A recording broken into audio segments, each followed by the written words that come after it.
Welcome back to Trend Following, your long-term trend update here.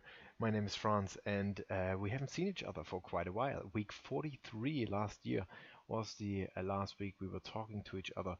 This is the middle of March already now, and no update. Well, there's only one reason why, and the reason is there's nothing going on. Even though markets have been doing stuff, especially the indices, which we always like to look at. Um, we don't really take any action. We're not taking action on our long-term trading timeframes. We could take some action on the intraday timeframes, but with family and full-time job, who has the time and the nerves to do that? Therefore, we have been focusing in the past on longer-term trends, daily and especially weekly charts, and we want to continue to do so. Let's take a look at the indices here to make this clearer. The Dow, the last time we were talking, the Dow was trading here in this area, and as you can see, it dropped down just to come up and retrace 70% of that drop to the downside. The low was made here over the Christmas period. I think December 26 was the intraday low, and ever since that the market has shot up. Yet again, until this day, we have no signal to do anything. We would not be selling this fractal, or we weren't selling this because our overall time frame was not breaking down to the downside. So that would mean that our moving averages on the monthly chart are not, or the price is not trading below the moving averages, as you can see here. We are not below them, we're just trading into them, which means massive support is ahead. We don't know if that green line, that red line, or the blue line is going to yield the most important support, which would make the market turn. Therefore, we're not taking a position for our trend following kind of philosophy approach, because where is this thing gonna follow through? It can't, because it would first have to make that monthly fractal, retrace, and then come to the downside. That's exactly what happened. Therefore, no short initiated. Only on the lower time frames could you do that, if you have the time and the nerve. So market here bounces off of the blue support. That sounds really cheap and simple, but the moving averages here are our balance zone. They tell us where the market wants to be if there is no new incoming information. So after you have incoming information sending the market higher, the market will retrace and it will find some balance after an up move. It always does that. It's the basic nature of the market. And usually it will find one of those lines here to retrace to, and then either pull back from that retracement and break through to the downside, or just use it as support and continue up. So far, no action on the Dow on the monthly, on the weekly, because there is no upside fractal to buy. It may be created this week here at this top, right above 26,250.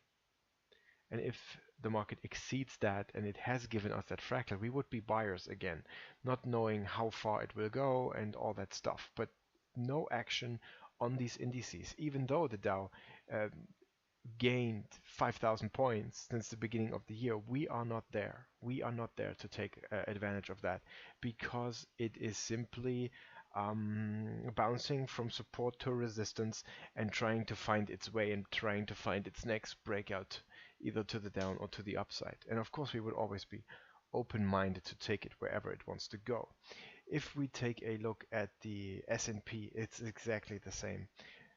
Massive drop, but no reason to sell, because overall we are not trending, we are correcting, and now we are up again, and we would be buying a breakout, but not even formed yet. It's not even formed yet.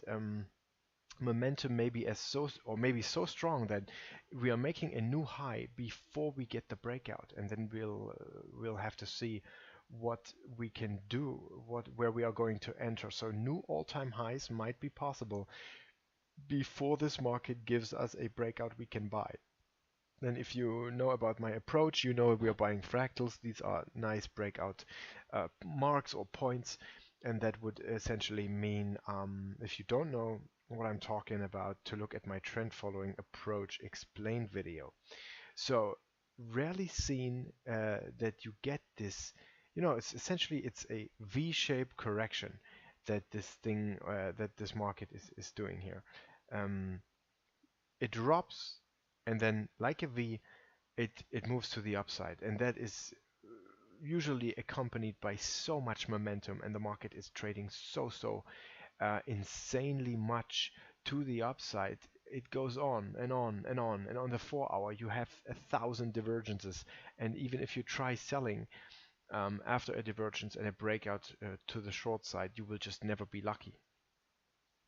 If you take a look at some European indices, what you see there is not exactly the same. The markets have broken out to the downside. Here you have your monthly fractal, and we are trading down, and we would simply be following this to the downside. So right now we would be short from here, and you can choose to stop out inside the balance zone or wait for a fractal to be formed inside or just outside the balance zone for a continuation down. That is really your choice of where you want to exit. But trends are intact in these European indices. Take a look at the FTSE. The FTSE has corrected all the way out to the blue line, not very different than the DAX we just saw. Overall, it broke out, it broke down here, and now we're waiting for a trend to continue. All the other markets have been, crap. It has not been good for us during the last couple of months. Here's your euro dollar. Look at what it did at the end of September, beginning of this year. Nothing. Nothing to follow, nothing that breaks out and goes anywhere. We do have a breakout now right below this fractal here, which is the low at 112.15, and the market did go lower than that. So now we will have to wait and see if it continues and it really goes to the downside and follows through. The monthly gives us all the reason to think so, because as you see, we are below the moving averages, we are below the fractals, and it could start to gain momentum and go down more. We will just wait and see and manage our risk accordingly. Euro British pound finally makes a decision and might go lower, as you see here. We have ever since September of 2017, so more than a year, way more than a year, almost a year and a half now. This thing is doing nothing at all, and now it broke out to the downside. Let's see if there will be some follow through. Very unfortunate are the flash crash scenarios that have happened. And instead of a relatively smoothly running downtrend or uptrend, not really flash crash moving upwards, but insane gaps or movements to the upside, and the same in the form of a flash crash to the downside has been seen in the Australian US dollar, Euro yen, has been seen in Australian yen, New Zealand US dollar, a couple more. And that was here at the end of December. And that is really annoying to me because it ruins the nice looking charts. Not just because they don't look nice anymore, but very much because they are not moving simply slowly and calmly to the downside, but they are moving in a flash crash manner into the next or the one after that support level, and then they bounce. And this is what happened in the US dollar yen. It's very difficult to get good entry and especially then exit points here in the US dollar yen. You can see we had a sell and then it went down, but so quickly that it's difficult to exit at any point that makes sense. And of course the market is not simply resuming its downtrend, but it's moving into the balance zone. It's really ruining the short trade here, and we had the same going on in the Australian US dollar. You can see that it spiked low into the previous support. Here it bounced off of it, and ever since that the market hasn't been doing anything worthy. We have been selling, or I've been selling this here, the next breakout to the downside, that fractal, but still the flash crash ruins the first breakout here, which made me actually exit the market above this huge bull candle, because you never know if it just zooms up to the upside. Looking at the monthly chart, you can see that the Australian US dollar does have a lot more downside left. That means we shouldn't get caught up into too much short-term noise, but on the weekly, if you get candles like this, that is not short-term noise to me, and we do have to pay some attention to that. New Zealand US dollar didn't show that clearly, this flash crash. This market has just been moving nowhere. An upside break at 0.70 or a downside break of 0.65 would make us enter the market long or short. So in the Forex pairs, there is not really that much going on. Let's take a look at a place where there is some stuff going on, and that would be gold and silver. In gold, we have since 2011, that is 8 years by now, almost, this annoying sideways movement with no trends, which means that even internally as a trend follower, we have no chance of trading this successfully with a follow-through in the entries that we are taking. Because in a correction like this, you just simply cannot assume that the market is going to follow through in any direction, because overall it is in a corrective mode, so there are no longer term trends unfolding. With the market having moved since the beginning of 2016 in this kind of fashion here, we have clearly established some upside and downside borders, resistance and support for this price of gold. If we can tackle this, if we can take these levels, and we're looking at the upside level of just about 1350, 1400 here, for this market to move higher should these levels get taken. On the monthly, we have the market having moved through the balance zone, and on the weekly that would mean that we actually saw an initial move to the upside. You could have taken this fractal here to buy, even though this would not have been a real trend following entry, simply because the market has not turned on the overall time frame.